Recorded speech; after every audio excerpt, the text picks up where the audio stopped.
Assalamualaikum warahmatullahi wabarakatuh. Perkenalkan, kami dari mahasiswa IAIN Pekalongan. Dengan saya Reni Stiana, NIM 2119047, dan ada rekan saya. Dan saya Miliani Rizkiana dengan NIM 2119056.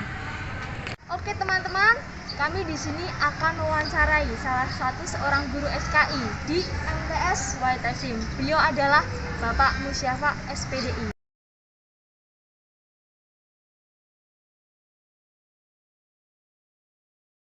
Bertanya Pak, Ya, silakan. dalam kegiatan pembelajaran SKI pasti diperlukan perencanaan sistem seperti KALDI, rota, silabus, RPP, materi, dan lain-lain.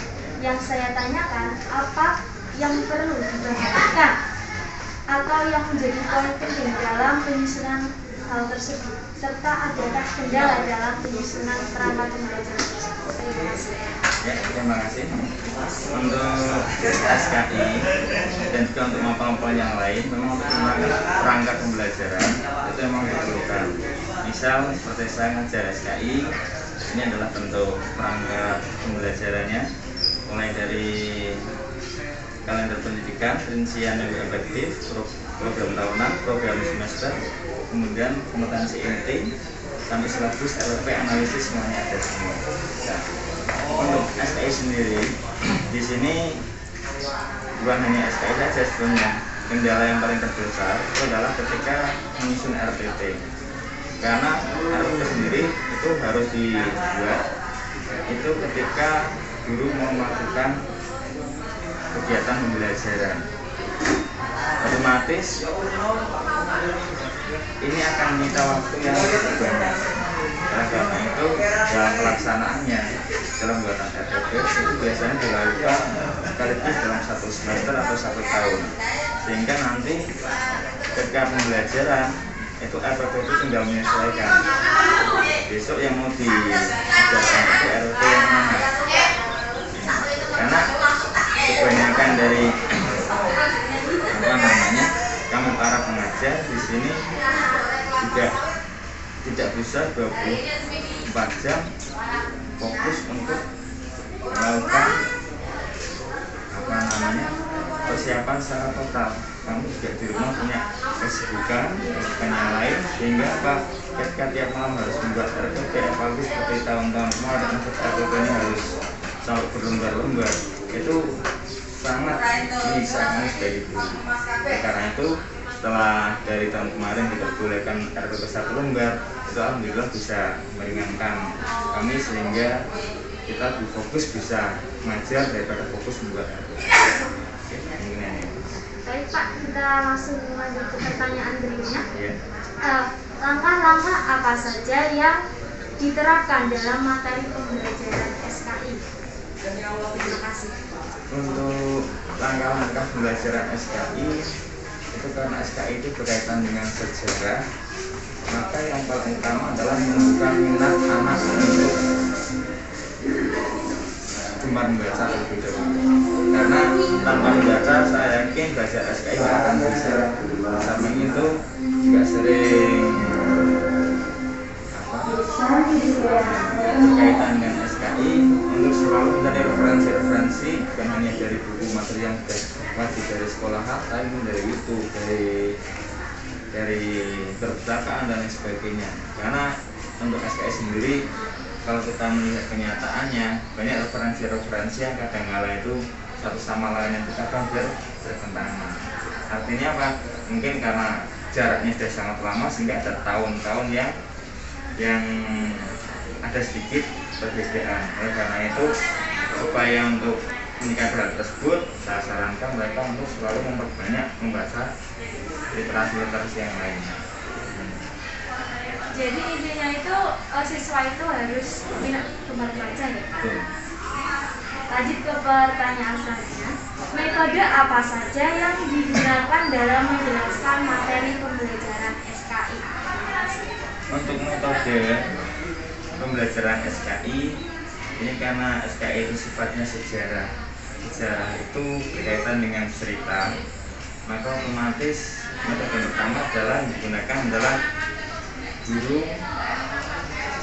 sebagai apa namanya yang beri materi. Itu yang pertama adalah ceramah, yang kedua adalah diskusi, kemudian di sini untuk menumbuhkan mental anak agar mereka itu bisa menceritakan apa yang terjadi, maka anak diperlukan untuk tampil ke depan untuk menceritakan materi apa yang pernah dipelajari. Sehingga dengan demikian yang bercerita itu bukan hanya guru, tapi juga siswa mampu bercerita tentang sejarah yang sedang dipelajarinya. Soalnya sejarah itu menurut saya pribadi itu termasuk materi-materi yang sangat sulit sekali. Kenapa? Karena termasuk jenis ilmu pasti. Ya, ilmu pasti nggak bisa diubah karena sudah terjadi. Beda dengan yang lain yang bisa dianalisis. Tapi kalau sejarah ini tanpa membaca atau tanpa mengetahui informasi yang pasti, kita nggak bisa meraba-raba. Nah, karena itu membaca itu kunci utama dari SKI. Setelah dibaca, dipahami, baru anak-anak itu bisa menjelaskan apa yang terjadi di masa lampau.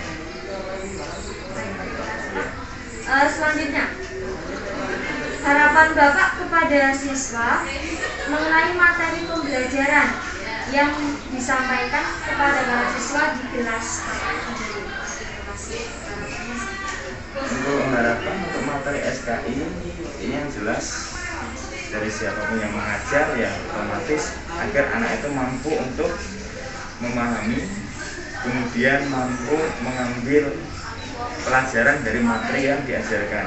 Tapi untuk SKI ini memang tidak bisa dipraktekkan, tapi hanya mampu mengambil ibroh pelajaran-pelajaran dari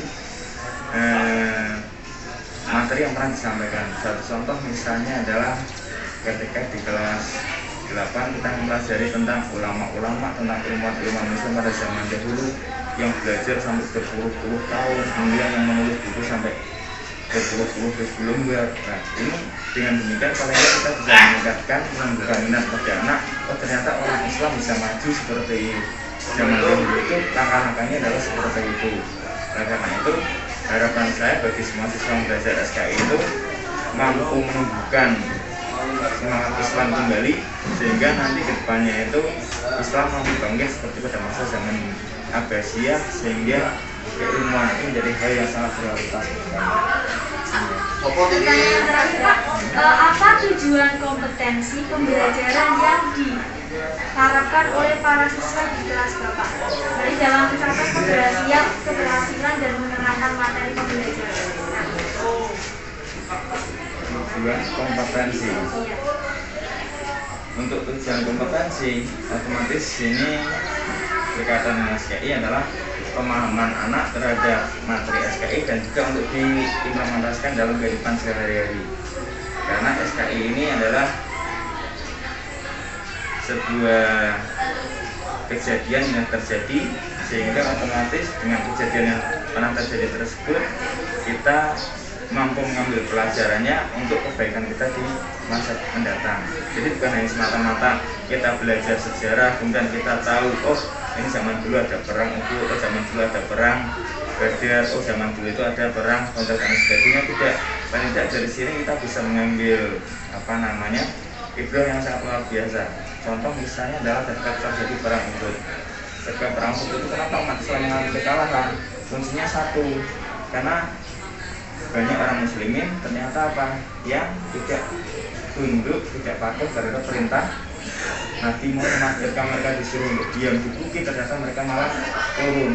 Nah, penerapan dalam kehidupan sekarang berarti itu kompetensinya adalah ketika kita ingin selamat di dunia, maka kita harus selalu patuh pada rambu-rambu Rasulullah. Dan kalau misalnya kok kita menyalahi ataupun kita melanggar dari yang dilarang oleh Rasulullah, ya dampaknya akan sangat merugikan diri kita sendiri.